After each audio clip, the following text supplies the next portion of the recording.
dan nikmat sehat sehingga kita dapat menghadiri majelis yang insya Allah dimuliakan oleh Allah ini.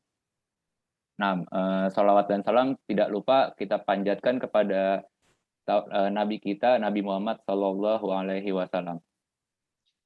Ana ucapkan ahlan wa sahlan kepada segenap peserta pada daurah Safinatun Najah, yang mana merupakan daurah pertama dari rangkaian daurah antar semester yang diselenggarakan oleh Pesantren Yayasan Bisa Depok.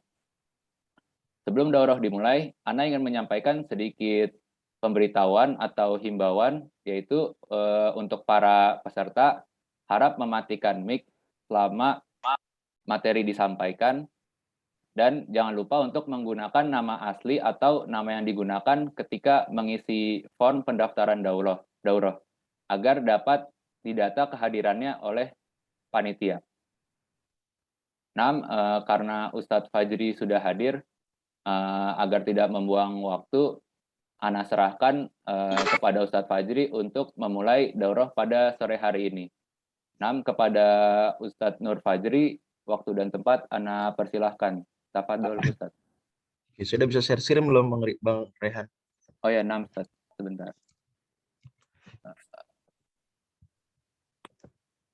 Silakan Ustadz. Dicoba.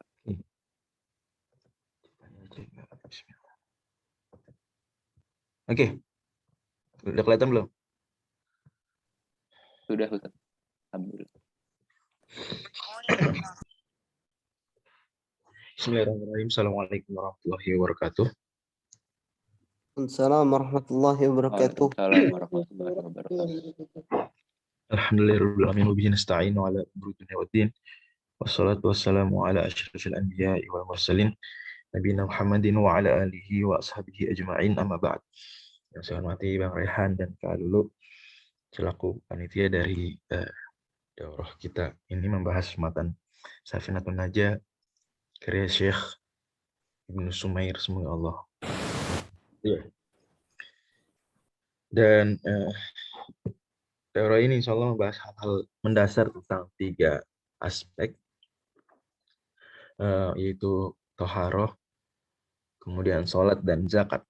Memang demikian, tujuan utama dibuat dan ditulisnya matan ini adalah untuk menjelaskan hal-hal mendasar tersebut, yaitu toharoh, kemudian sholat, kemudian sama satu lagi zakat. Walaupun zakat nanti sangat sedikit, satu fasal. Dan tapi tetap penulis kemudian Syekh Ibnu Sumair. Syekh Ibnu Sumair ini wafatnya di Jakarta ya, ini juga keistimewaan matan ini. Jadi selain dia ringkas, dia menyangkut hal-hal mendasar dalam kehidupan kita, jadi benar-benar ilmu wajib. Jadi konten Safinatun Najah ini ya, atau topik-topik bahasannya lah, topik-topik bahasannya itu masuk kategori fardu ain untuk dituntut, untuk dipelajari. Jadi ilmu Islam itu rata-rata fardu kifayah ya kalau kita bicara umum, tapi ada aspek-aspek tertentu yang istilahnya adalah wajibul hal, kewajiban setiap muslim dia hadapi setiap harinya, itu jadi wajib ain tuh, wajib ain. Kalau teman-teman bekerja sehari-hari di bank syariah misalnya, maka berarti fardu ainnya adalah belajar kitabul muamalat, kitabul buyu, itu fardu ain bagi orang tersebut. Tapi di saat yang sama bagi, kalau dia misalnya seorang dokter, tidak sampai derajat fardu ain mempelajari rincian aspek-aspek muamalat. Ya mungkin beberapa hal yang dia jumpai dalam kehidupan, beli, mungkin dia investasi, itu dia tahu harus fardu ain. Juga kalau dia bukan seorang yang sudah menikah, ya berarti dalam hal ini ya, tidak sampai fardu ain mempelajari rincian-rincian hukum nikah. Tapi ketika dia sudah mau menikah, berarti jadi fardu ain untuk mempelajari. Intinya ada sesuatu namanya wajibul hal, itu kewajiban muslim untuk mempelajari hal-hal yang dia jumpai setiap hari, hal-hal yang dia jumpai setiap hari. Nah, setiap muslim itu ya tidak lepas dari toharoh, sholat, zakat, toharoh, sholat, itu kewajiban paling mendasar. Ya. Oke. Dan tadi saya bilang lagi bahwa Syekh Ibnu Sumair ini punya keistimewaan, penulis ini Syekh Salim bin Sumair. Al-Hadrami, beliau asal Yaman, asal Hadramaut di selatan Jazirah Arab. Tapi beliau wafatnya di Jakarta tahun 1855. Kalau teman-teman ke daerah Jakarta Barat, sekitaran Tanah Abang itu ada Jalan Bin Semir, tempat ada makamnya Bin Semir. Bin Semir maksudnya Ibnu Sumair. Semoga Allah merahmati beliau. Oke. Ngomong-ngomong, siapa yang ngasih garis kuning? Bang Rehan ya? Oke, next. Itu garis kuning bisa dihilangin nggak? Bismillahirrahmanirrahim. Alhamdulillahirabbil alamin wa bihi nasta'in wa ala umuri din wa din wa sallallahu wasallam ala sayyidina Muhammadin khatamin nabiyyin wa alihi washabihi ajma'in wa la haula wa la quwwata illa billahil aliyil azim. Demikian Syekh Ibnu Sumair mengawali matan ini dengan menyebut nama Allah yang Maha Pengasih, Maha Penyayang. Alhamdulillahirabbil alamin, segala puji bagi Allah, Tuhan semesta alam. Wa bihi nasta'in wa ala umuri din wa din. Hanya padanya kita mohon pertolongan dalam semua perkara dunia dan akhirat. Sallallahu wasallam ala sayyidina Muhammadin khatamin nabiyyin wa alihi washabihi ajma'in. Salawat dan salam semoga selalu tercurah dari Allah kepada pemimpin kita Nabi Muhammad sallallahu alaihi wasallam, pemungkas para nabi, juga kepada seluruh keluarga dan sahabat beliau. Wala haula wala quwwata illa billah aliyil azim, dan tidak ada upaya kecuali dengan pertolongan Allah yang Maha Tinggi, Maha Agung. Beliau mengawali dengan rukun Islam. Oh ya, ini tambahan juga. Jadi selain 3 aspek tadi, fikihnya, toharoh, sholat, dan zakat, beliau di awal banget kasih hal mendasar, lagi-lagi memang basic banget. Jadi salah satu buku wajib lah Muslim gitu adalah matan Safinatun Najah, atau yang kontennya satu bahasan, itu buku wajib. Yang beliau katakan rukun Islam ada 5. Arkanul Islam yang khamsat. Syahadatu la ilaha illallah wa anna Muhammadar Rasulullah, wa shalah wa ita zakat wa shaum Ramadan wa hajjul, boleh dibaca wa hijju. Kita sendiri dalam Quran riwayat kita hafiz baca wa hijju ya. Wa hajjul baiti man istata'a ilaihi sabila. Rukun Islam ada 5, yaitu bersaksi bahwa tiada Tuhan selain Allah, Nabi Muhammad SAW ada utusannya. Nanti dijelasin makna tiada Tuhan selain Allah itu apa. Terhadap mana lain gitu. Kemudian mendirikan sholat, maksudnya sholat yang waktu itu. Kalau di as-sholat alif lam maksudnya sholat as-shalawatul khams. Kemudian menunaikan zakat. Jadi zakat dulu ya, baru urutan rukun Islam gitu. Shaum Ramadan, kemudian puasa Ramadan. Dan zakat nomor 3 ini bukan cuma zakat fitrah. Zakat nanti akan dibahas lebih luas dari zakat fitrah. Kemudian wa hajjul baiti man istata'a ilaihi sabila, dan ibadah haji ke bait rumah di sini cuma Baitullah maksudnya, bagi siapa yang mampu melaksanakan. Dalil ini semua tentu hadis surat Muslim, hadis Jibril, di mana datang Jibril menyamar menjadi seseorang manusia, bertanya kepada Nabi sallallahu alaihi wasallam, "Ya Muhammad, akhbirni anil Islam." Qala Rasulullah sallallahu alaihi wasallam, disebutkan rukun Islam tadi. Kemudian kata Jibril, "Shadaq, engkau benar." Rukun iman ada 6. Iman kepada Allah, iman kepada malaikat. Kata penulis, faslun arkanul iman sittah. Antum min billahi wa malaikatihi wa rusulihi wa bil yaumil akhir wa bil qadari khairihi wa syarrihi min Allah Ta'ala. Beriman ada 6, beriman kepada Allah, malaikat, kitab suci, rasul-rasul, pada hari kiamat, dan ketentuan baik buruk. Dan takdir, beriman dengan takdir, ya. Yang mana baik takdir itu terasa baik buat kita, itu baik atau terasa buruk buat kita, maka itu semua yakin kita itu dari Allah Subhanahu wa Ta'ala.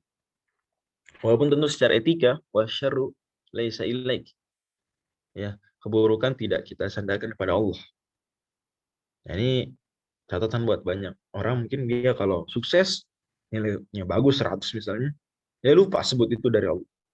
Padahal itu takdir Allah juga. Dia bisa 100 takdir Allah kali. Tapi kalau hal-hal jelek dia baru bilang takdir. Memang takdir sih, ya nilai saya cuma 40 takdir. Ya betul, Anda nilai 40 takdir Allah. Tapi kalau Anda nilai 100, kenapa nggak bilang takdir Allah? Artinya ada sebagian, ada kecenderungan orang kalau dia dapat yang nggak enak, dia apa namanya, menyadarkan ke takdir. Tapi kalau dapat yang baik, lupa menyadarkan itu kepada takdir Allah Subhanahu wa Ta'ala. Tapi setidaknya dengan dia setiap ada kejadian buruk, dia sadar itu takdir Allah. sudah ada ditentukan sebelum diciptakan sejak zaman azali, setidaknya itu meringankan beban. Allah firmankan di surah Al-Hadid, likai la ta'sau 'ala ma fatakum wa la tafrahu bima atakum. Mengimani takdir itu membuat engkau tidak terlalu over bahagia gitu. Bahagia berlebihan sampai mungkin sampai level titik arogan ya ketika dapat kebaikan, dan juga jangan sampai wala tahzanu bima atakum bima likai la ta'sau 'ala ma fatakum, juga tidak sampai putus asa terhadap hal-hal dia jumpai kegagalannya dalam hidup. Jadi lebih ringan beban orang yang iman pada takdir tuh. Maka ketika ada hal yang gak enak, kita dianjurkan mengucapkan qadarullahi wa ma syaa fa'ala. Itu untuk meringankan beban. Oke, saya nggak berdalam-dalam masalah aqaid ini karena daurah kita daurah fikih, dan juga karena hal-hal ini insyaallah jelas, dan ada daurah khusus mungkin atau ada sesi khusus untuk membahas detail 5 rukun Islam dan 6 rukun iman tersebut. Dalilnya, dan memang kita di daurah ini nanti mungkin kalau rincian masing-masing sudah cukup jelas lah karena hari-hari kita jumpai. Mungkin saya akan menekankan seperti aspek dalilnya, seperti beberapa isu yang mungkin masih belum familiar, masih tekankan. Dalil dari rukun iman ya secara 6 itu ngumpul ya di hadis Jibril juga. Dimana Jibril kemudian nanya, apa itu iman? Maka Nabi jawab, antum min nabillahi wa malaikatihi dan seterusnya. Oke. Wa mana qal? Kemudian kata beliau fasl wa makna la ilaha illallah, makna la ilaha la ma'budu bihaqqin fil wujudi illallah, tidak ada yang berhak disembah. Artinya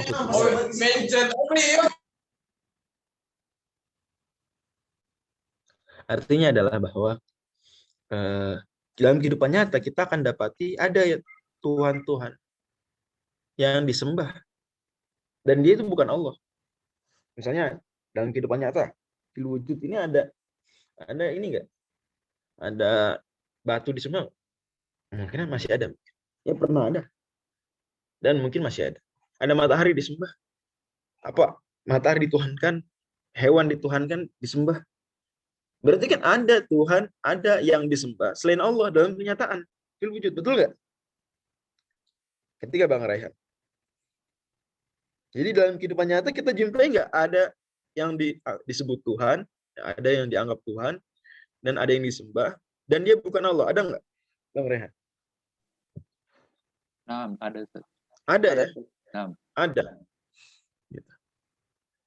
Itu real, kenyataan ada. Maka makna la ilaha illallah berarti harus ada tambahan bihaqqin, dengan hak ya, berhak ya, benar-benar berhak untuk menerima atau untuk diserahkan kepadanya, ditujukan kepadanya. Peribadahan adalah Allah saja. Artinya oke, ada orang menganggap matahari Tuhan, oke, ada orang menyembah batu, menyembah pohon, dan itu semua selain Allah, itu bukan Allah. Tapi yang hak disembah, hak diibadahi hanya Allah saja. Itu makna la ilaha illallah. Ini ya penegasan ya konsep tauhid ilahiyah yang Syekh Salim bin Sumair tegaskan. Oke, lanjut. Nah, sekarang baru masuk fikih. Beliau mulai bahasan fikih unik sekali dengan memulai dengan bahasan tanda-tanda balik. Wallahu a'lam bishawab, barangkali karena pada akhirnya apa yang dibahas di buku ini ya kalau buat yang belum balik sebenarnya nggak wajib sih. Gitu. Jadi beliau mulai dari udah balik belum kamu? Gitu. Pembaca ini sudah balik belum? Jangan-jangan belum balik. Kalau belum balik ya belajar, tapi tidak sampai wajib. Apa yang saya bilang nanti, kalau saya bilang wajib, nggak wajib buat Anda. Gitu ya. Tapi kalau Anda pembaca setelah lihat pasal pertama ini tentang fikih, Anda sudah balik, ya berarti Anda terkena kewajiban tersebut. Kata beliau, alamatul bulughi salas. Tanda-tanda seseorang sudah balik itu 3. Yang pertama, tamamu khamsa asyrata sanatan fid dzakari wal unsa. Itu baik laki maupun perempuan. Dari tanda ini berlaku baik laki dan perempuan ya. Adalah sempurna mencapai 15 tahun. Sempurna mencapai 15 tahun. Bagi laki maupun perempuan.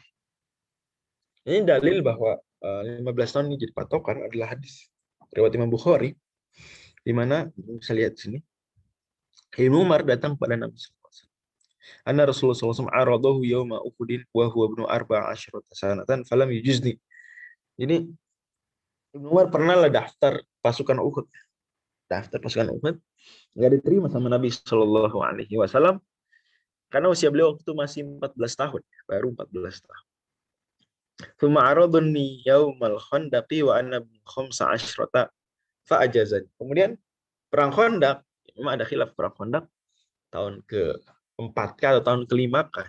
Mayoritas ya, yang terkenal tahun ke-5, tapi di sebagian buku sejarah kita dapati tahun ke-4. Artinya kalau tahun ke-4 jaraknya cuma setahun dengan perang Uhud, dan benar yang disebutkan di hadis ini, kalau kita pakai pendapat yang terkenal bahwa perang Khandaq tahun ke-5, ya berarti 15 tahun di sini enggak 15 tahun pas, atau 14 tahun yang di sini enggak 14 tahun pas. Intinya pokoknya kira-kiraan lah. Oke. Terlepas dari itu, intinya adalah di sini kata Ibnu Umar, setelah saya udah 15 tahun daftar di pasukan perang Khandaq, Nabi menerima fa'ajazani. Gitu ya. Kemudian qala Nafi mengatakan, Nafi ini periwayat hadis, muridnya sekaligus mantan bundaknya Ibnu Umar. Faqadimtu ala Umar bin Abdul Aziz wa huwa khalifatun fahaddatsuhu al-haditsa. Kata Nafi, saya kemudian sampaikan hadis ini ke Khalifah Umar bin Abdul Aziz. Ya, kata beliau, inna hadza la haddun baina as-saghir wal kabir. Wa kataba illa umalihi an yafridu liman balagha 15. Dan kata beliau, kata Umar bin Abdul Aziz, ini batas antara besar dan anak kecil dan orang dewasa. Jadi dalam Islam sebetulnya nggak ada batas, nggak ada jeda antara kecil dan dewasa ya. Habis kecil dewasa. Dewasa itu balik dewasa. Diperlakukan sama seperti orang dewasa dalam perspektif syariah. Itu konsep adanya remaja, ada masa teenager, ada masa adolescence, itu sebetulnya konsep-konsep yang baru dalam Islam atau dalam dunia kaum muslimin lebih tepatnya. Yang itu pro kontra. Anyway, terlepas dari itu, intinya Imam Abdul Aziz kemudian mencanangkan itu sebagai batas baligh dan menuliskan ke para gubernurnya apa, kalau sudah 15 tahun maka dapat jatah kayak santunan gitu. Ini maksudnya berarti ya, setiap orang dewasa di zaman Umar bin Abdul Aziz dapat duit, dapat bantuan langsung tunai. Oke, dan itu berarti jelas Umar bin Abdul Aziz. Bahkan di riwayat Al-Baihaqi sendiri ada penegasan. Di sini tambahannya. Wa rawahu Ibnu Jurayj an Ubaidillah bin Umar fazada fihi 'inda qawli falam yujizni wa lam yarani balagh. Ada tambahan, di ketika umur beliau 14 tahun di perang Uhud, falam yujizni, Nabi enggak izinkan saya, wa lam yarani balagtu, Nabi menganggap saya belum balik. Berarti ketika 15 tahun Nabi menganggap beliau sudah balik. Berarti 15 tahun adalah patokan. Kemudian tanda yang kedua adalah ihtilam. Mohon maaf, bermimpi basah kalau kita bilang. Bagi laki dan perempuan, ini berlaku bagi laki-laki maupun perempuan. Ya. Ketika melewati umur 9 tahun. Nanti kalau sudah ihtilam, maka itu sudah balik, sebagaimana hadis yang terkenal riwayat Abu Daud, fil qalamu an thalathah. Ya, pena diangkat dari 3 orang, di antaranya adalah wa anisabi hatta yahtalim. Wa anisabi hatta yahtalim. Dari anak kecil artinya sampai dia ihtilam, sampai dia mandi. Adapun patokan 9 tahun itu berdasarkan istiqra, dan istiqra dalil dalam mazhab Syafi'i. Istiqra itu apa? Istiqra itu penelitian yang menyeluruh atau penelitian yang hampir menyeluruh. Ada istiqra pertama, ada istiqra naqis. Dia diteliti oleh para fuqaha di kalangan terdahulu bahwa ya normalnya itu ihtilam itu di umur 9 tahun. Nanti kalau sebelum itu kelainan. Kalau ada orang ihtilam sebelum 9 tahun berarti kelainan dan tidak dianggap sebagai tanda kebalighan. Tapi nggak tahu ada nggak kasusnya. Wallahu a'lam bishawab. Artinya kasus di bawah 9 tahun sudah dewasa. Kalau ada maka tetap dianggap belum balik. Dalilnya apa tadi? Istiqra. Ingat, istiqra termasuk dalil dalam mazhab Syafi'i. Yang ketiga, wal haidu, tapi ini berlaku perempuan saja fil untha litis isinin. Keluar darah haid bagi perempuan kalau sudah berumur 9 tahun. Lagi-lagi ini saya sudah bilang bahwa ini istiqra dan diriwayatkan dari sebagian sahabat dan tabi'in pembatasan 9 tahun. Artinya kalau sebelum itu berarti kelainan, darah istihadah kita sebut. Dalil bahwa haid adalah tanda baligh adalah hadis riwayat Abu Daud, ya, di mana Nabi SAW mengatakan kepada Asma, di mana Asma datang kepada Nabi tapi pakai baju yang transparan lah ya, atau menampakkan aurat. Maka Nabi SAW katakan, ya Asma, innal mar'ata idza balaghatil mahidha lam yasluh an yura minha ila hadza wa hadza. Wahai Asma, sungguh perempuan idza balaghatil mahidha, kalau sudah haid, sudah balik maksud. Lam yasluh an yura minha illa hadza. Di sini Nabi memberikan kewajiban menutup aurat itu sejak haid, berarti haid itu patokan sudah balik. Kecuali haidha, kecuali ini dan ini, maksudnya kecuali wajah dan kedua telapak tangan. Oke. Lanjut. Jelas ya? Gimana teman-teman? Jelas nggak? Saya minta aktif nih. Jadi kalau saya tanya jelas nggak, ada pertanyaan ya, itu langsung aja tulis di chat. Saya tanya jelas atau enggak, ada yang kurang mau diulang, tolong ditulis. Oke, faslun. Syurutu izza'il hajari thamaniyah. Syarat sahnya istinja dengan batu ada. Ini siapa lagi coret-coret? Saudara Bobby. Gimana Bang Raihan? Khawatir orang pencet gitu ya?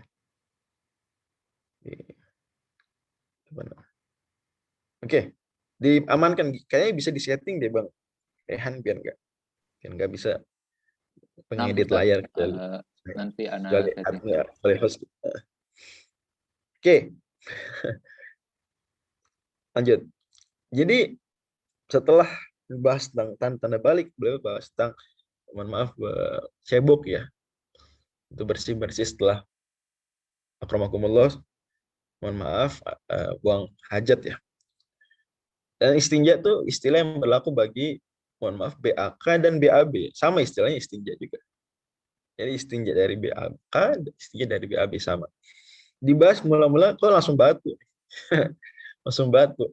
Jawabannya karena ya itu paling minimalis orang nggak ada air tuh, ya itu minimal batu. Tapi penting diingat bahwa istinja itu tidak disyaratkan harus airnya nggak gitu.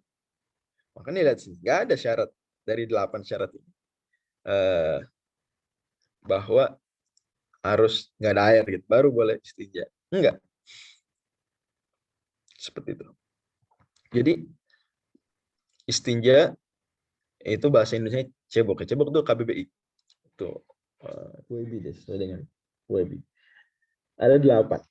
Dibahas gini dulu karena ini ya kali minimal orang bersuci ini. Orang paling minimal bersuci. Sehari-hari dia, Anda ya nggak ngapa-ngapain, ya paling minimal dia harus membersihkan dari ini. Mungkin dia orang higienis banget, sangat higienis. Nggak keluar rumah, rumahnya ada AC-nya, bersih. Ya, nggak ada najis apa segala. Tapi kali ini nggak bisa lah, dia manusia.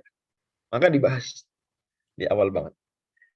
Dan saya tegaskan lagi ya bahwa batu di sini istinja dengan batu atau nama lainnya istijmar.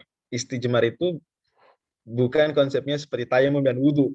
Kalau kita wudhu itu kewajiban, kalau nggak ada air atau nggak bisa wudhu dengan air, ada uzur, ada penjelasan.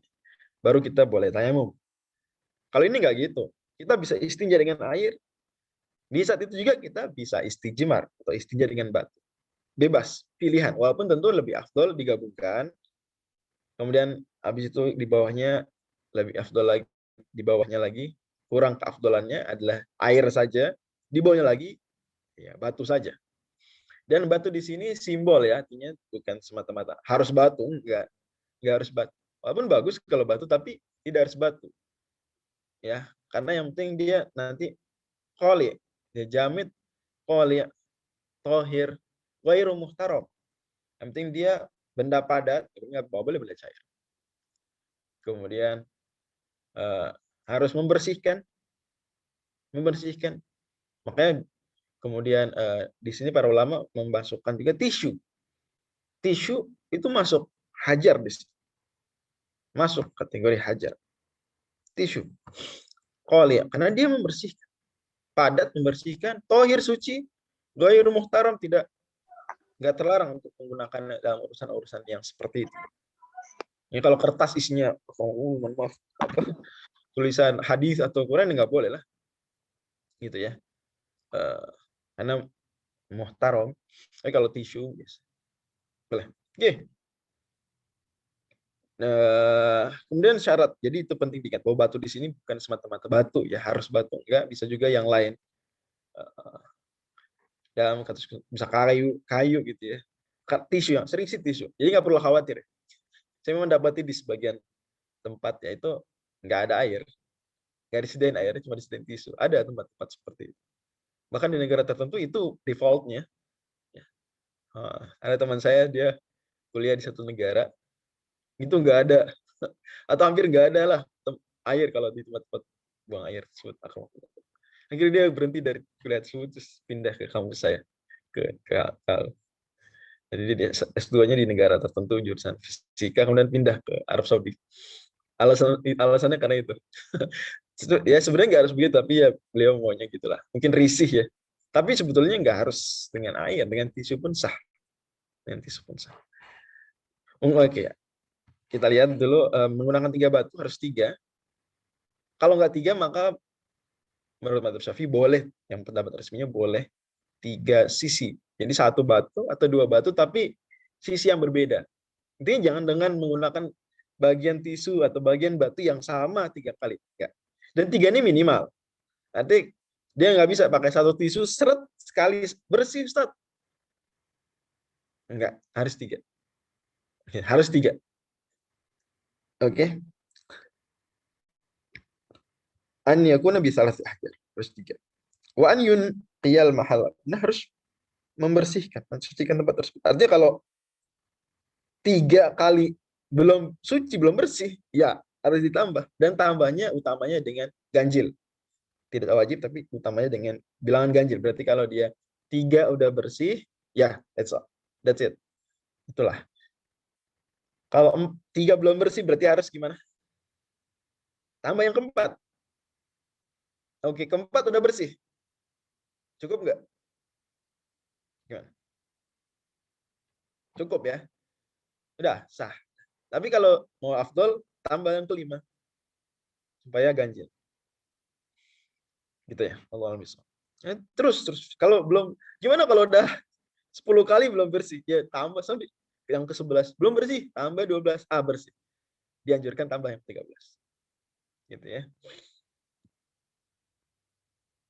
Dan dari sini juga penguat ya, bahwa pada akhirnya 3 batu ini tidak harus 3 batu, tapi 3 sisi. Karena bayangin kalau ada orang udah nyiapin 3 batu, ternyata belum bersih, kan harus nambah yang keempat, atau yang kelima, atau yang keenam, dan seterusnya. Masa dia pergi dulu nyari batu kelima, nyari batu keempat? Enggak, berarti memang dari situ kita paham, berarti memang nggak apa-apa 3 sisi yang berbeda. Kebayang ya maksud saya. Kemudian yang ketiga, syaratnya najisnya nggak boleh kering. Kemudian najisnya nggak boleh berpindah. Jadi, mohon maaf, akramakumullah, najis itu misalnya ini ya, BAK ya, nggak boleh nyiprat ke paha gitu sih. Kalau nyiprat ke paha, bersihin yang di paha nggak bisa pakai istinja dengan batu atau dengan tisu, nggak bisa. Gitu ya maksud. Oke. Kemudian tempat istinja tersebut tidak terkena benda lain. Oke. Wa alla yajifan najasu wa la yantaqila wa la yatra alaihi akhar. Kemudian tidak ada najis atau benda lain sekalipun tidak najis yang ke situ. Misalnya, mohon maaf, misalnya BAK contohnya. Kemudian ada apa ya? Ada kertas lah jatuh ke tempat keluarnya urin tersebut, akramakumullah, mohon maaf. Ya nempel situ, ya ada benda lain berarti. Ini berubah hukumnya, nggak lagi istinja. Jadi kita hukumnya jadi membersihkan najis. Mungkin kalau kertas kasusnya ekstrim ya, dia debu lah atau tanah, batu gitu ya, atau apa. Itu tidak termasuk batu yang istinjanya atau tisu istinjanya, enggak lah, itu kan sedang kita bersihkan.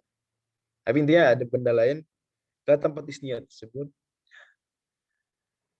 bukan yang kita sedang bahas ini, bukan urinnya dalam hal ini, Gitu.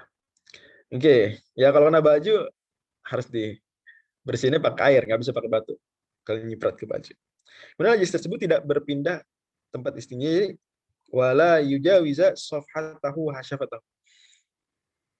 Dia nggak meluber-luber keluar, nggak meluber-luber. Berarti nggak boleh ke sekeliling. Safhah itu bagian belakang tubuh kita, mohon maaf ya, saya sebut agak eksplisit, pantat, yang mana bagian pantat yang Allah, dia kalau kita duduk atau jongkok itu kebuka, kalau kita berdiri dia tutup. Ada kan gitu ya, itu namanya safhah. Adapun hasyafah yaitu bagian kita sunat, bagian sunat hasyaf. Berarti kalau dia meluber-luber sampai ke sekelilingnya dari kemaluan, akramakumullah, maka hukumnya sudah berbeda. Nggak bisa lagi pakai tisu, nggak bisa lagi membersihkan bagian itunya pakai batu.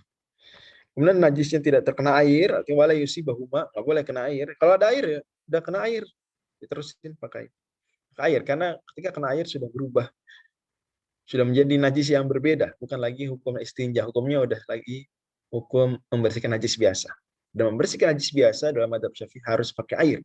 Membersihkan najis biasa, normal itu najis yang kita anggap najis mutawasito, ya berarti harus dengan air. Gitu.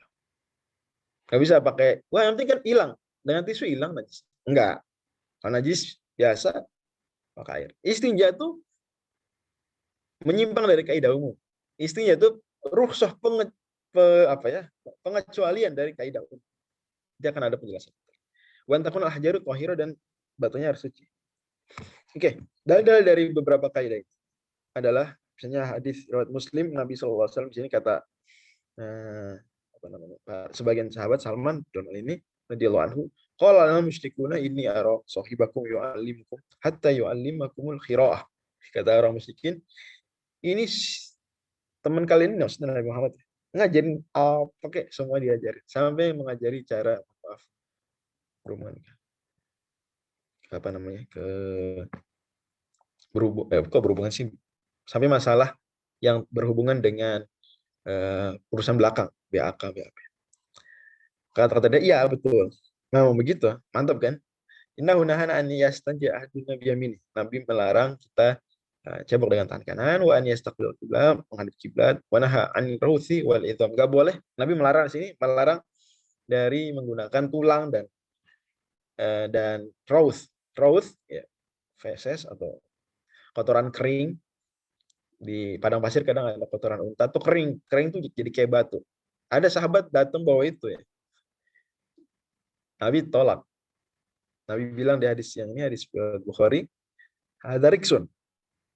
Ini tidak suci. Berarti nggak bisa dipakai untuk istinja. Kemudian idham, tulang muhtaram karena dia makanannya jin. Nggak boleh juga cebok pakai roti kering gitu. Nggak boleh. Muhtaram makanan. Wa qala la yastanji ahadukum biduni salasati ajar. Nabi bersabda, kata Salman, ini qauli, janganlah di antara kalian istinja kurang dari 3 batu. Dalilnya. Jika dalil bahwa boleh pakai 3 sisi, tidak harus 3 batu, itu adalah hadis ini. Hadis di mana Nabi SAW pernah bersama seorang sahabat, Mas'ud. Kemudian Nabi SAW minta, tolong bawakan 3 batu. Kata sahabat ini, radhiyallahu anhu, fawajadtu hajar ini, wal tamassu salisa falam ajidhu fa akhadtu rawsatan fa ataituhu biha. Saya udah dapat 2 batu, yang ketiga nggak nemu. Nemu, mohon maaf, kotoran kering di padang pasir. Ya kerasnya kayak batu mungkin, atau ya keras lah. Maka saya bawa juga. Barangkali Nabi mau. Ternyata Nabi fa akhadul hajarani wa alqa. Nabi ambil 2 batu tersebut, dan yang satunya lagi beliau nggak pakai. Beliau buang dan beliau katakan, hadariks, ini tidak suci. Kemudian juga kenapa kok tadi ada kalau keluar, kalau pindah najisnya nyiprat, hukumnya sudah berbeda. Ya karena lagi-lagi istinja ini dia hukum yang menyelisih kaidah umum. Kaidah umumnya kalau membersihkan najis ya dengan air. Ini membersihkan najis dengan apa? Tidak dengan air. Apalagi kenyataannya bahwa istinja dengan batu, dengan tisu itu tidak menghilangkan asar dari najis tersebut masih ada bekasnya, tidak sampai membersihkan ain najis, benda najis, tapi yang membersihkan ain tapi tidak membersihkan asar, maksud saya. Jadi tidak sampai membersihkan bekas-bekasnya, mungkin masih ada bekasnya, nanti nggak bersih utuh lah, 100% bersih, beda dengan air. Maka dia sebetulnya menyimpang dari kaidah umum, istilahnya yukhaliful qiyas. Maksudnya qiyas di sini qiyasul usul. Makanya dikatakan li'anna al-iqtisara 'ala al-hajari 'ala khilaf qiyasi warada fima ta'ummu fihi al-balwa fala yultahaq bihi ghairu. Kalau juga fala yaltahiq ya. Fala yaltahiqu bihi ghairu. Jadi kenapa aturan tadi kalau udah menyimpang, kalau sudah keluar ya, kenapa terus batunya juga harus yang tadi disebutkan kriterianya? Karena ini sesuatu yang menyimpang dari qiyas, dan kaidahnya adalah ma tsabata 'ala khilafil qiyas fa ghairuhu 'alaihi la yuqas. Kaidah fikih, kalau ada suatu hukum dia menyimpang dari qiyas, dari kaidah umum, maka kita batasin sampai yang ada dalilnya saja. Nggak ada dalilnya nggak boleh. Ya, sampai sebatas yang ada dalil. Karena itu sesuatu yang menyimpang dari qiyas. Saya juga sebutkan di sini fa in jawazal khariju ma dzukira ma'al ittisali lam yajuz hajaru la fil mujawizi wala fi ghairihi li khuruji amma ta'um bihil balwa. Kalau mencar-mencar muncrat atau kemana, maka ya sudah tidak masuk lagi hukum istinja. Jadi najis biasa juga ketika ada tadi kena air ke situ, kemudian apalagi tadi apa tadi, ada benda asing masuk, ala yatra ali akhar wa ala yatra ali akhar, itu semua berarti menyimpang dari apa yang umumnya terjadi dan menyimpang dari apa yang ada di dalil. Sementara ini menyimpang dari qiyas, menyimpang dari kaidah keumuman aturan-aturan syariat, maka kita batasi yang dalilnya ada saja, yang itu memang umum bahwa masalah kebanyakan orang. Adapun lebih dari itu maka tidak dapat hukum. Mudah-mudahan jelas ya. Mudah-mudahan jelas. Tadi ada pertanyaan tisu basah, gimana tisu basah masuk hukum menggabungkan air dan, tapi tisu basah airnya itunya apa, cairan? Itu masalah berikut. Alkohol itu masalah lain. Jadi dalam hal ini saya tidak mau bilang boleh. Tapi juga saya nggak berani bilang sampai hukumnya haram ya. Kalau perspektif madzhab Syafi'i, kalau dia homer, kalau alkohol dianggap homer, berarti itu malah najis, bukan sesuatu yang membersihkan. Jadi dilihat itunya apa. Tapi kalau tisu dibasahin dalam artian dia menggabungkan air dan tisu, maka sah. Jadi tisu basah kalau artinya adalah menggabungkan air dan tisu, sah. Tapi kan kasus tisu basah yang ditanyakan tidak sesederhana itu. Oke, faslun. Furudul wudu isitatun. Berikutnya kita bahas rukun wudu. Karena habis orang istinja mau sholat. Sholat itu kewajiban paling sering kita lakukan berupa ibadah. Dan di antara syarat sahnya adalah berwudu, menghilangkan hadas. Maka habis itu bahas furudul wudu. Furudul wudu maksudnya arkan wudu ya. Jangan difahami dia furud tapi fard wajib tapi bukan rukun. Enggak. Istilahnya furudul wudu tapi maksudnya arkan wudu. Rukun-rukun wudu. Ada 6. Yang pertama niat, yang kedua basuh wajah, yang ketiga membasuh kedua tangan sampai siku. An-niyatu al-awwalu niyyah wa tsani al-tsani ghusl wajhi, al-tsalitsu ghusl yadaini ma'al mirfaqaini, ar-rabi'u mashu syai'in min ar-ra'si, al-khamisu ghusl rijlaini ma'al ka'baini, as-sadisu tartib. Di mana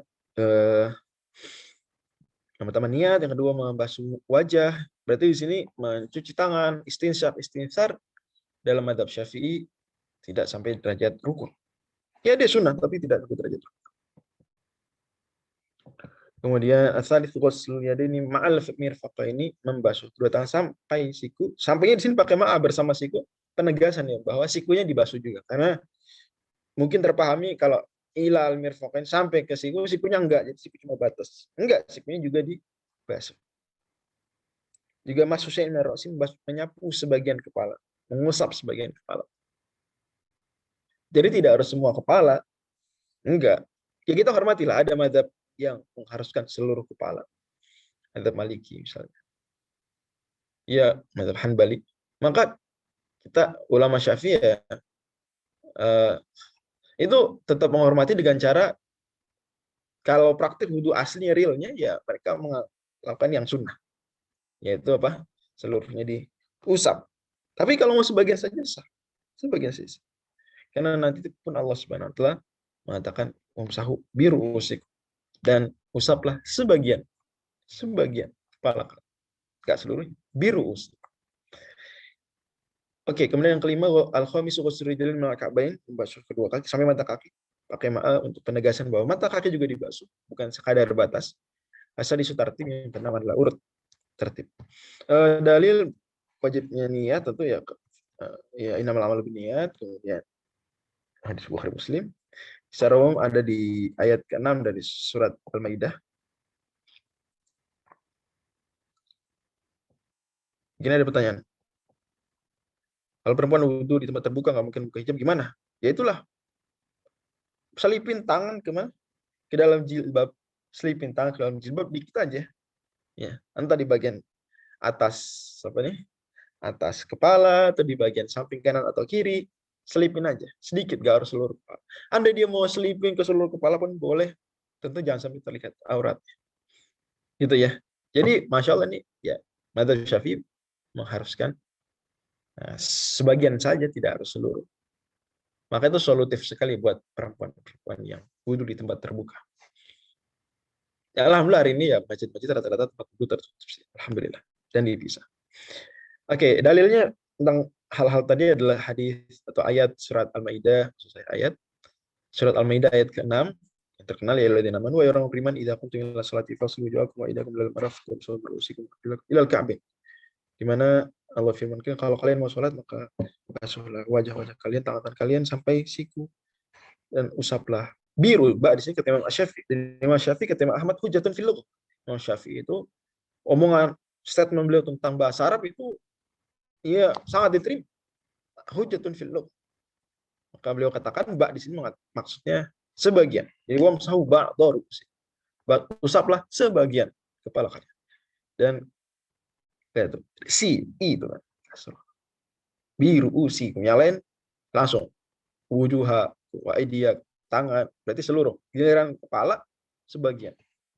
Juga ada hadis riwayat Muslim bahwa Nabi sallallahu alaihi wasallam, saya lupa cantumkan ya, Nabi sallallahu alaihi wasallam pernah wudu kemudian hanya mengusap nasiyah, masahabi nasiyati, hanya mengusap bagian depan saja, bagian ubun-ubun.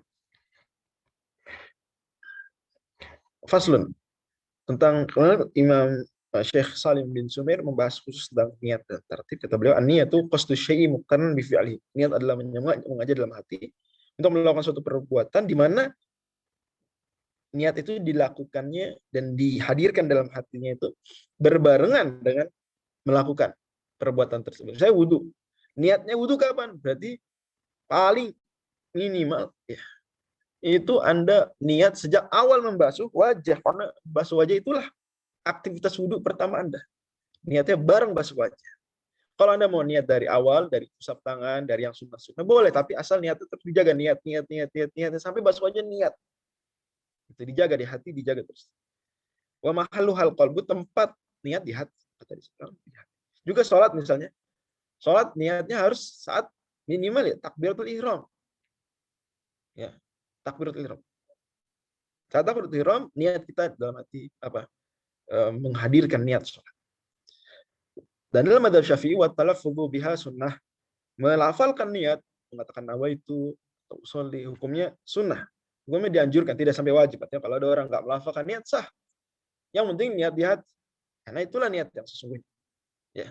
Adapun melafalkan niat, jadi niat tidak di bibir, niat di hati. Tapi yang dilakukan di bibir adalah melafalkannya. Hukumnya sunnah, dianjurkan. Nanti dalilnya akan saya sebutkan. Waktuha, kapan waktunya? Kalau dalam wudu, inda ghusli awwali juz'in minal wajh, saat awal pertama membasuh wajah. Karena itu awal kegiatan wudu. Ingat niat kan harus muqtaran bi fi'li, berbarengan dengan saat melakukan. Kemudian beliau menjelaskan makna tartib di situ adalah wa tartibu ala yuqaddama udwun ala udwin, yaitu tidak mendahulukan satu anggota wudu ya pada anggota wudhu yang lain. Jadi nggak boleh wudhu kaki dulu baru wajah, enggak, atau wajah kemudian kepala terus tangan. Oke. Dalil wajibnya niat, innamal a'malu binniyat. Kemudian juga dalil bahwa dianjurkan sunnahkan untuk melafalkan niat adalah maslahah mursalah. Dalam masalah mursalah dalam banyak kasus dipakai dalam madzhab Syafi'i dengan syarat tertentu yang ketat. Kata Imam Al-Khatib Asy-Syirbini, liusa'idal lisanul qalba, agar hati ini membantu menguatkan, agar lisan membantu menguatkan hati. Jadi dilafalkan niat untuk menguatkan niat dalam hati. Wali'annahu ab'adu 'anil waswas. Karena itu lebih jauh menjauhkan kita dari keraguan-raguan. Memang ada sebagian ulama madzhab Syafi'i yang berpendapat lain. Qala al-Adzra'i wala dalila linadbi. Wa huwa mamnu, tapi dibantah ulama Syafi'i lain. Syekh atau Al-Imam Ibnu Hajar Al-Haytami tambahkan lagi dalil lain, yaitu kata beliau, wa khurujan min khilafi man aujabahu wa insyadza. Juga kita lafalkan niat dianjurkan agar kita keluarlah dari perselisihan, karena ada yang mewajibkan melafalkan niat,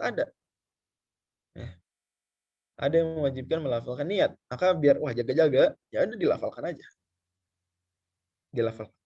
Karena al-khuruj minal khilafi mustahab, kaidahnya keluar dari perselisihan ulama dianjurkan. Ada yang mewajibkan, ada yang enggak mewajibkan. Ya udah kita lafalin aja supaya enggak, ya supaya tenang, kan selamat. Kalau kita lafalkan selamat dari yang mengatakan wajib, seperti itu. Wa qiyasan, dalilnya juga qiyas. Dan qiyas dalil yang disepakati seluruh mazhab. Yang 4. Wa qiyasan ala ma ya'ti fil haji. Juga qiyas terhadap ihram haji. Ihram haji sebetulnya cukup diarti, tapi dianjurkan untuk dilafalkan. Labbaik Allahumma hajjan, contohnya. Dianjurkan. Padahal kan dia di hati sebetulnya. Dianjurkan ihram di hati, dianjurkan dilafalkan. Begitu juga nih niat. Hanya saya lafalnya jangan keras-keras. Itu ada isu lain. Ya, cukup kita memperdengarkan diri sini, cukup dilafalkan dengan. Ya kayak kita baca saat bacaan sholat. Seperti itu. Wallahu a'lam. Walaupun ya clear fix bahwa Nabi SAW tidak mengharuskan, juga tidak ada hadis khusus tentang ini, tapi dalil tidak hanya hadis dalam syariat. Imam Asy-Syafi'i sendiri, sebagian diriwayatkan oleh Ibnu Muqri dengan sanad beliau sampai Ibnu Khuzaimah, dan siapa Al-Imam Ibnu Khuzaimah, ya, Imamul A'immah. Dari guru beliau Ar-Rabi', Anda tahu siapa? Sekretaris Imam Syafi'i. Qala kana Syafi'i idza arada an yadkhula fi sholati. Imam Syafi'i kalau mau sholat, beliau mengatakan, dan ini terdengar oleh Ar-Rabi', bisa tahu gitu, atau minimal melihat gurunya mengucapkan sesuatu. Qala bismillahi muwajjihan li baitillahi muaddiyan li fardillahi Allahu akbar, baru takbir. Imam Syafi'i mengatakan bismillah dengan menghadap kiblat untuk menunaikan kewajiban Allah. Allahu akbar. Dan Imam Syafi'i saat takbir Allah akbar juga dalam hatinya ada niat. Seperti jadi dalam madzhab Syafi'i, niat sholat berarti pas mau sholat banget itu kita melafalkan niat, kemudian pas takbir Allah baru itu niat di dalam hati dihadirkan. Oke. Kalau dalam wudu berarti sama, kita mau wudu banget kita nawa itu, ya. Kemudian habis itu sampai dijaga niat tersebut, begitu di wajah niatnya terus dihadirkan.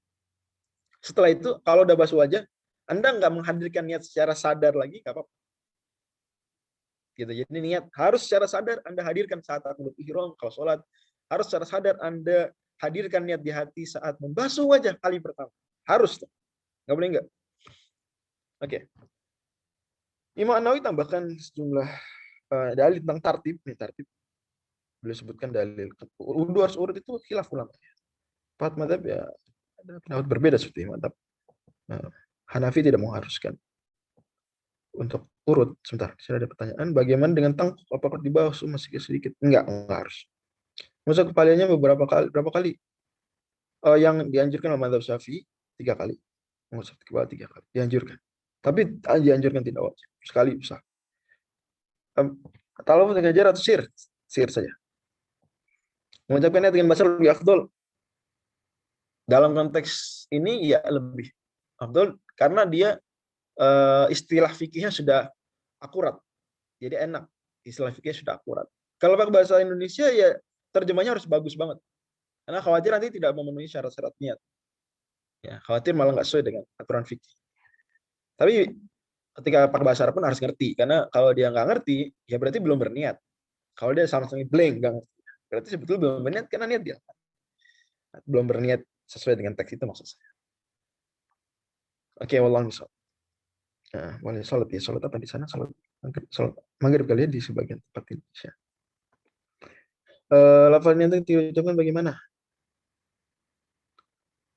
Mengucapkan lafal niat bebas, cuma yang terkenal di Indonesia adalah nawa itu. Lafal adatil asghari. Nawa itu wudu li rafil hadatsil asghari lillahi ta'ala, itu yang terkenal. Sehingga saya juga seperti itu. Di banyak tempat diajarkannya. Walaupun kalau dia pakai lafal-lafal lain memenuhi aspek-aspek yang disebutkan tersebut, ada raful hadath, kemudian ada meniatkannya, maka sah. Nah, kalau niat wudu terlewat dari satu basuh wajah karena lupa, iya diulang. Kalau nggak niat, misal blank ya, wah baru tangan baru ingat wudu. Tapi niatnya saat masuk tempat wudu sudah niat, saat wudu terlupa niat. Enggak, dalam madzhab Syafi'i enggak sah. Dalam madzhab lain sah. Dalam madzhab Syafi'i harus saat basuh wajah. Harus ada tuh di hati kamu, di hati kita semua. Itu saudara. Melakukan tanpa paham berarti tidak berniat. Iya kalau blank sama sekali ya. Dan di hatinya nggak ada niatan wudhu. Tapi rata-rata orang sih kalau gitu, dia nggak ngerti arti teks niatnya. Cuma dalam hati niat wudhu. Jadi sah juga. Gitu ya. Saudari Elis. Seperti itu. Wallahu a'lam. Ini tentang tartib. Mungkin kita orang Indonesia nggak terlalu, emang ada orang wudhu nggak urut. Gitu ya. Tapi ya kalau kita lihat madzhab lain ada yang nggak mewajibkan sih. Maka itu kemudian penting diketahui dalilnya.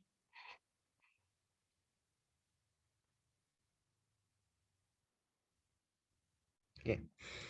Kata Imam An-Nawawi dalam Al-Majmu' beliau tahtaj ashabuna bil ayat. Di ayat tersebut ada dua sisi pendalilan. Yang pertama adalah bahwa Allah itu mengumpulkan mausulat, tidak ada 4 hal. Wajah dibasuh, digosel, tangan digosel, kemudian kepala dimasah, sebagian kepala dimasah, diusap. Usap itu artinya nggak harus banyak-banyak air. Cukup lembab aja sah. Kalau gosel harus ada air yang mengalir. Ya jumlahnya lumayan. Mengalir nggak harus pakai keran. Intinya pokoknya jumlahnya banyak sehingga ketika ditaruh itu dialirkan. Dan juga kaki digosel. Jadi wajah digosel, dibasuh, tangan dibasuh, sebagian kepala diusap, kaki dibasuh. Ini kan nggak efektif. Orang Arab normalnya adalah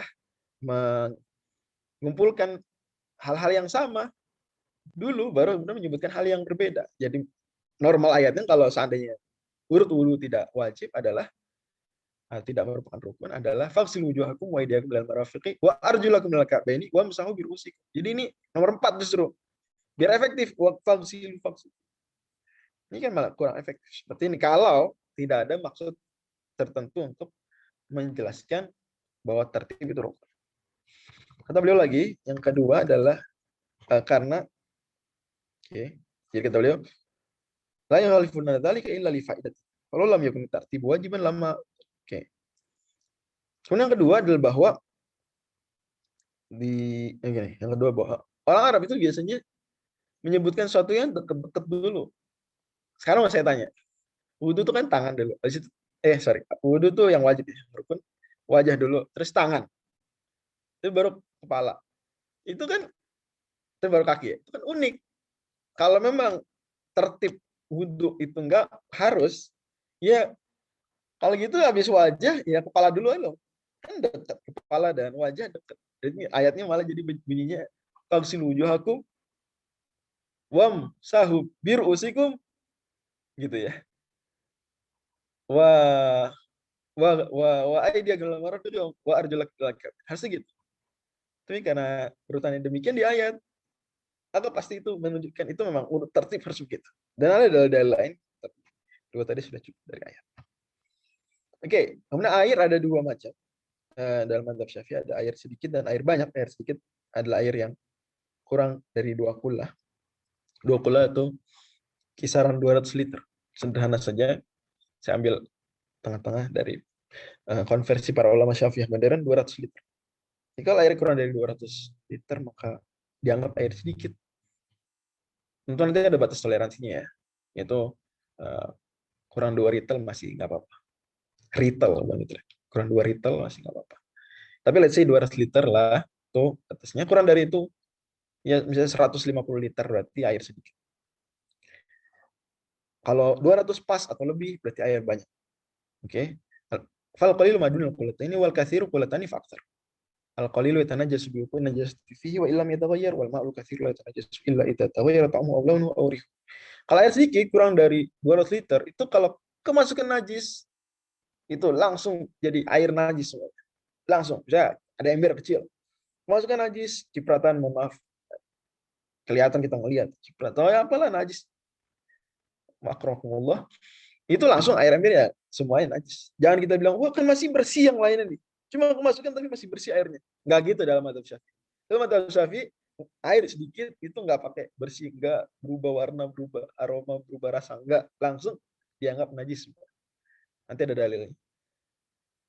Nah, Anda baru mempertimbangkan perubahan-perubahan tadi kalau airnya banyak, 200 liter atau lebih, kena najis. Ya lihat dulu, masih bersih nggak airnya? Oh masih bersih, aman. Ya udah, najisnya buang, air yang lain masih bisa dipakai. Ya gitu. Seperti itu. Oke, jelas ya. Dalilnya bahwa patokan ada 2 kula tadi adalah hadis riwayat Abu Daud, "Idza kana ma'u ghulataini fa innahu la yanjus." Kata Nabi, kalau air sudah 2 kula, maka dia tidak ternajisi. Maksudnya tidak ternajisi kecuali kalau berubah. Kalau berubah mah ijma. Air mau sebanyak apapun satu kolam, kalau masukkan najis sampai berubah warna, ya itu ijma ulama dia airnya jadi najis. Tapi pembahasan di sini kalau nggak kena najis, kalau nggak berubah. Nabi itu bilang, "Idza kana ma'u qullataini fa innahu la yanjus." Buat apa Nabi bilang, "Idza kana ma'u qullataini fa innahu la yanjus"? Kalau memang air semuanya patokannya adalah berubah nggak berubah. Ketika Nabi bilang idza kana ma'u qullataini, kasih patokan, berarti memang ada pembedaan antara air 2 kula atau lebih dengan air di bawah itu.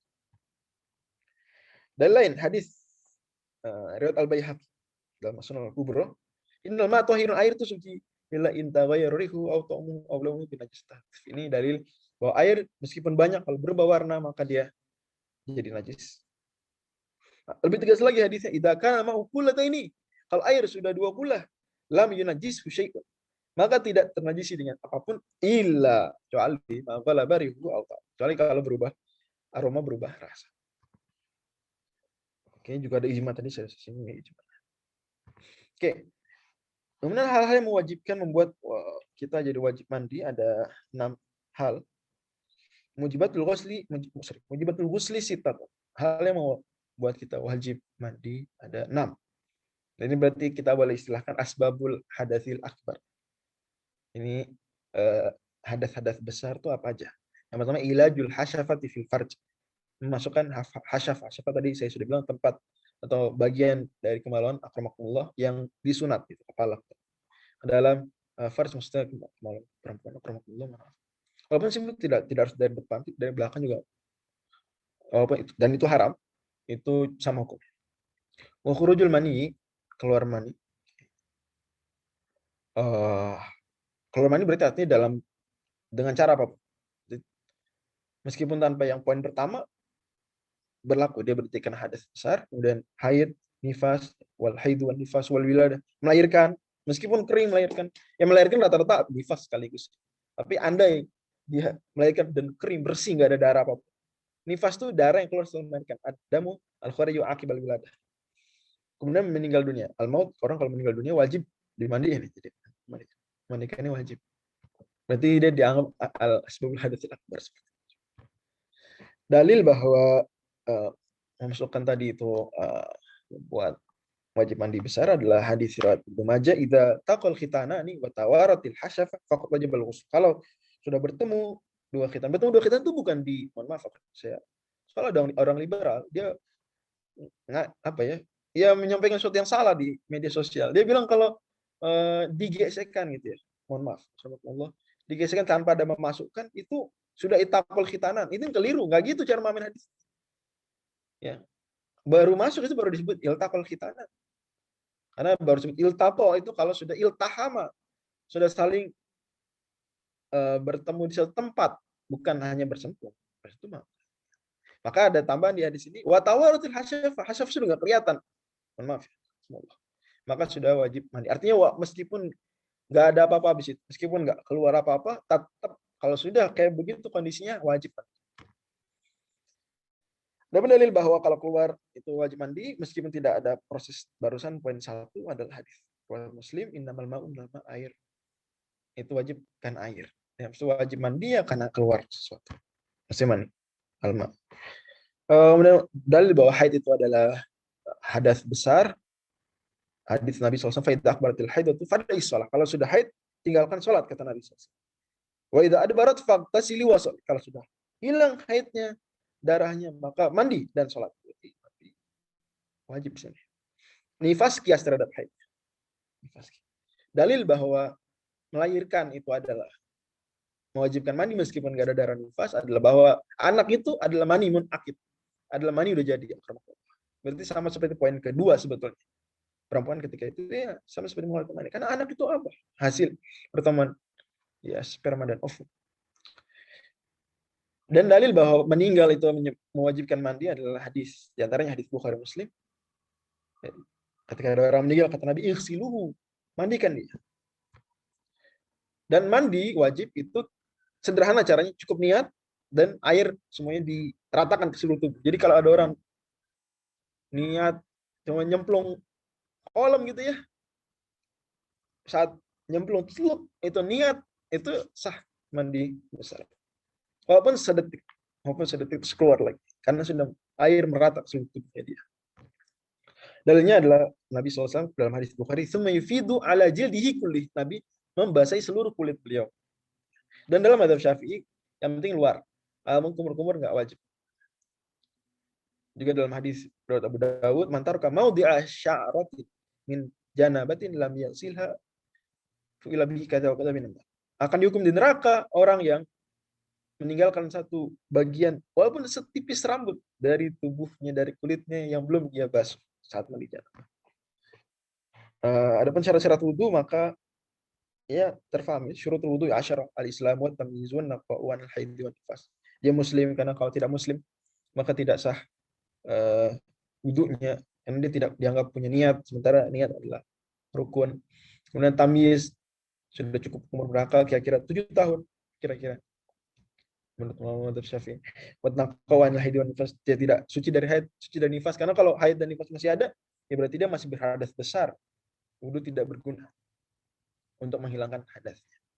Wa amma yamna'u usulal ma'il basyar juga harus kena kulit wudu. Enggak boleh ada yang menghalangi seperti X. Wala yakuna 'alal udwi ma yughayyiru ma. Di tubuh dia juga tidak ada sesuatu yang mengubah air seperti ada apa ya?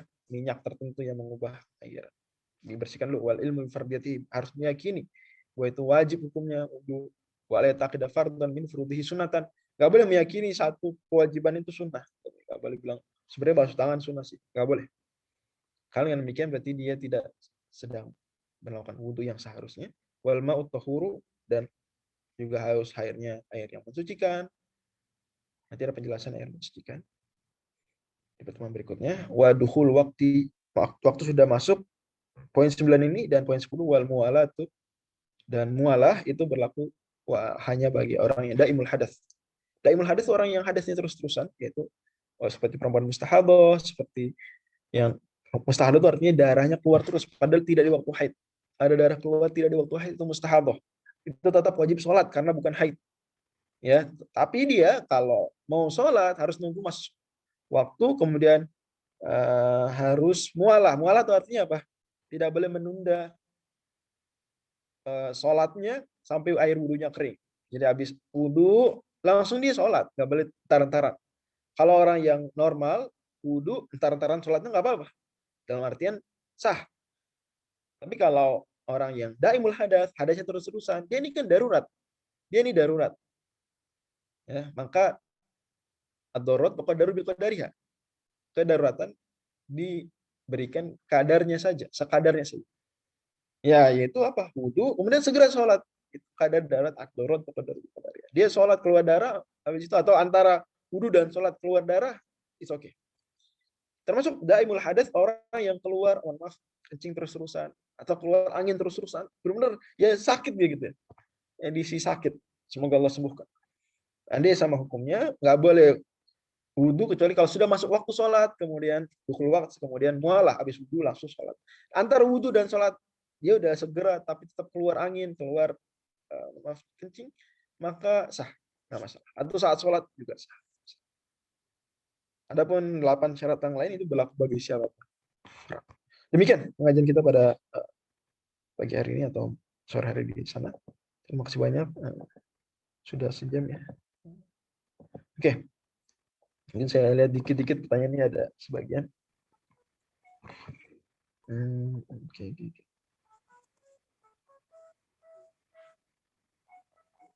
Oke, Masya Allah. Sudah maghrib. Taqabbalallahu minna minkum bagi yang buka puasa. Oke. Sebentar. Banyak banget ya. Tolong pertanyaan di save semua ya, Bang Raihan. Nanti jawab di grup aja. Banyak banget ya. Iya, minyak masuk yamna usul ma'i. Minyaknya gimana ya? Pada umumnya ya minyak itu ya nggak bisa bercampur dengan air. Jadi harus dibersihkan dulu ketika itu. Ketika itu harus dibersihkan. Allah misal mungkin. Silahkan ditutup. Nanti ketemu lagi ntar malam waktu Indonesia Barat di jam 8 malam ya. Demikian. Silakan ditutup Bang Raihan. Nah, jazakallah khairan Ustadz atas penyampaian materinya. Nah, karena waktu sudah habis, izinkan Ana sebagai moderator untuk menutup kelas daurah pada sore hari ini dengan membaca doa kafaratul majelis. Subhanakallahumma wa bihamdika asyhadu an la ilaha illa anta astaghfiruka wa atubu ilaik. Nah, terima kasih kepada Ustadz Fajri atas penyampaian materinya, dan juga terima kasih juga kepada teman-teman semua para peserta yang menyempatkan diri untuk hadir pada daurah sore hari ini. Semoga kita semua dalam lindungan Allah Subhanahu wa taala dan senantiasa istiqomah dalam mengikuti daurah ke depannya. Kurang lebih dari Ana, mohon maaf bila ada kesalahan.